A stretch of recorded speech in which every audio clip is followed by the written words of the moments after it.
Katulad ng Two of Swords, yung Two of Pentacles ay nagpapakita ng mahirap na pagbalanse or a challenge or a struggle pagdating sa balance. Pero mas masaya o mas cheerful yung pagkakwento niya base sa pinapakita ng baraha. So, makikita natin sa baraha ang konsepto ng balanse na ginagamit ni Rider-Waite sa pamamagitan ng isang juggler. Diba? Minsan ang ipinapahiwatig ng baraha na ito ay isang pagsubok na ibalanse ang lahat ng aspeto ng buhay. Parang sinusuong mo lahat ng sabay-sabay, kumbaga hindi mo na alam kung paano babalansehin yung mga bagay sa buhay mo. Diba? You can't juggle things, kumbaga. Sa simpleng paraan, ito rin ay tungkol sa pag-enjoy sa buhay. Mag-enjoy, magsaya, parang sa Nine of Cups. Pero mas magaan, parang sayaw, kesa sa isang malaking handaan. Tulad ng ibang pentacles, may tinatagong magic sa mga ordinaryong kasiyahan ng buhay. Halimbawa, yung juggler, hawak niya yung simbolo na parang infinity sign. Katulad nung nasa ulo ng magician at sa strength card. Marami ang naniniwala na ang spiritual na pag-unlad ay nangyayari lang sa mga seryosong panahon. Pero ang card na ito ay nagpapakita na pati yung kasiyahan at pagpapasaya ng sarili natin, marami din tayong matututunan doon. Basta't maglaan tayo ng pansin, kumbaga, sa sarili natin. Self-reflection. Hindi lang tayo laging natututo lang sa challenges or mga pagsubok. Matututo din tayo sa mga celebrations ng buhay natin.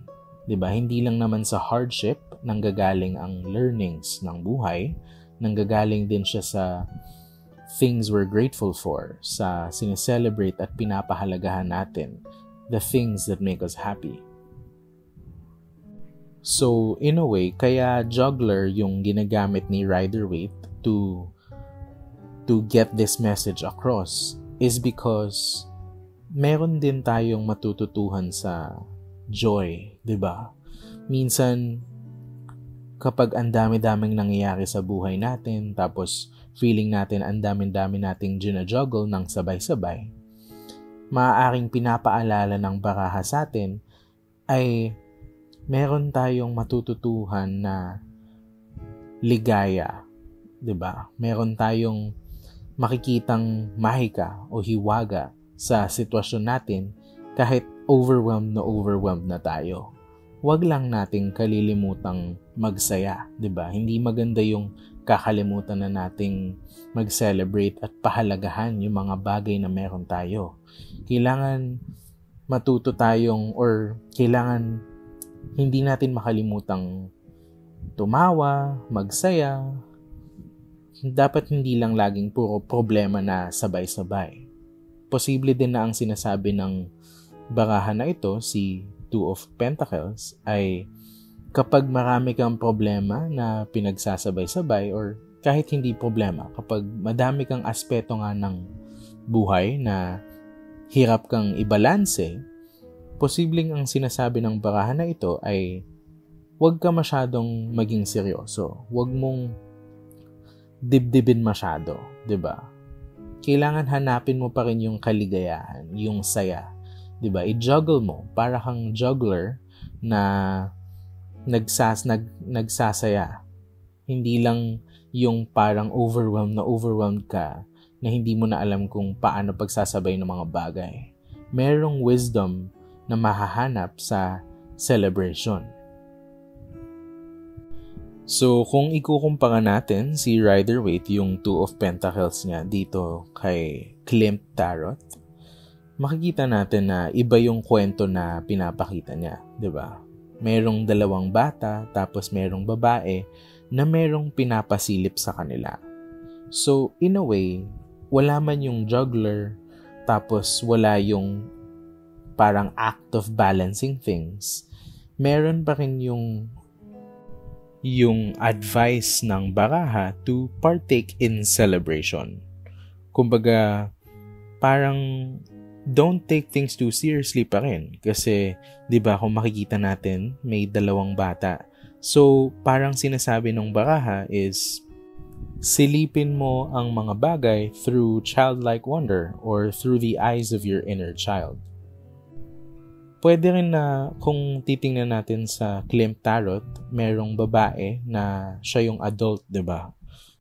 So, possible na siya yung nagbibigay ng guidance ng card sa atin. Na maybe kaya siya merong pinapasilip na bowl or kung ano man yung pinapasilip niya.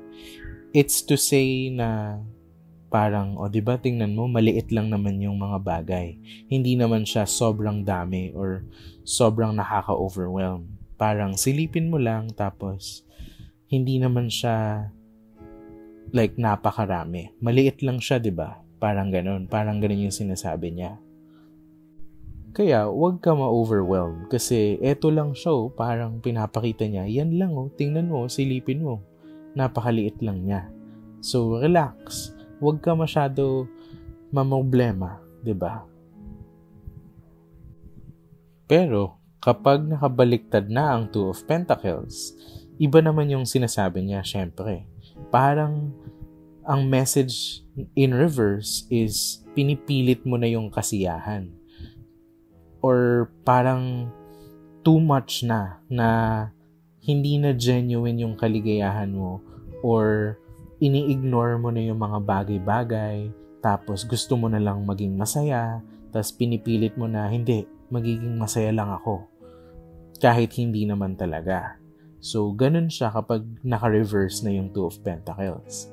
Baka may mga problema tayo na ayaw natin harapin o kaya naman may social pressure na wag maging problema ang lahat. So, para sa atin, hindi, masaya lang. Na walang problema, okay lang lahat kahit hindi naman talaga. So, ayun, nagpapanggap na tayo na okay lang pero hindi talaga deep down.